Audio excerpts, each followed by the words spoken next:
12 дугаар бүлэг. Тэсвэр төвчээр. Эцэст нь язгт хүртэх хүмүүс шашны амьдралдаа айдас төрүүлэм төөрөгдөл сорилтуудтай тулгарна.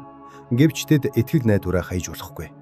Энэ нь Христийн сургуульд олгодог сургамжийн нэг хэсэг бөгөөд сэтгэлээс арилах ёстой бүх бохир зүйлсийг цэвэрлэхэд зайлшгүй хэрэгтэй. Бурхны зарц дайсны дайралтыг, доромжлол, саад татгарыг төвчээртэйгээр даван туулж сурах ёстой. Сатан Христийн дагалдагчдыг урам хугаруулж, тэднийг залбирахгүй, Библийг судлахгүй байлгахыг оролддог. Тэрээр Есүгийг харагдахгүй болгохын тулд тааламжгүй сүудрээ таны замд тусгаж, түүний хайрыг мөн Тэнгэрийн үг залгамжлахын алдар сугнуудаг.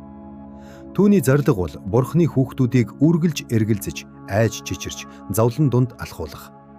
Тэр таны замыг аж болох гунигтай хүнд болгож өгөхийг хүсдэг. Харин та бэрхшээл рүүгээ доош харж биш, дээш Есүс рүү харуул, ядарч сулдахгүй. Удалгүй та Есүсийн гар танд туслах гэж сунгагдж байгааг харах болно. Та зөвхөн энгийн итгэлээр дартаа түүний гарыг атгаж, өөрийгөө удирдуулах хэрэгтэй. Итгэлтэй болох тусам найдвар тань нэмэгдэнэ. Эзний хүчээр. Есүс бол дэлхийн гэрэл. Та амьдралаа түүнийг дуурайн зохиох ёстой. Ингэснээр та Христээс хүч авч, хүчрхэг, тэгш хэмтэй, үзэгсрэлэнт зан чанарыг төлөвшүүлэх боломжтой. Сатан ийм зан чанараас гарч буй гэрлийг хүчингүй болгож чадахгүй. Эзэн хүн бүрт хийх ажил оноосон. Тэр биднийг хүний магтаал, эрхлүүлэхтэр дэмжихийг зориогүй. Харин хүн бүр эзний хүчээр бат зогсох ёстой. Бурхан бидэнд хамгийн агуу бэлээ өгсөн түүний цорын ганц хүүг.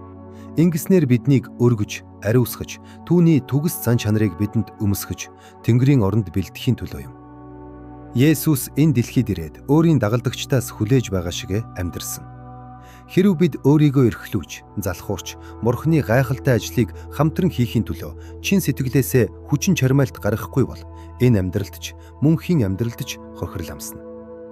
Бурхан биднийг урам хугарсан байдлаар биш, харин хүчтэй итгэл, найдварын хамт ажиллахыг хүсдэг. Бид Библийг судалж, Есүсийг бидэнд өгсөн эцгийн гайхалтай даруй занг харахад гэрэл гэгээтэй болдог. Түүнд итгэдэг хинч үхэхгүй, мөнх амьтаа болохын төлөө баяр баясгалан хэлж баршгүйгээр талархах ёстой. Боловсрлоор олдсон бүхнийг Бурхан үнний ажлыг урагшлуулахад ашиглахаар өгсөн. Жинхэнэ итгэлтэй, бодит сүнслэг байдал бидний амьдрал, зан чанараар тусгагдах ёстой.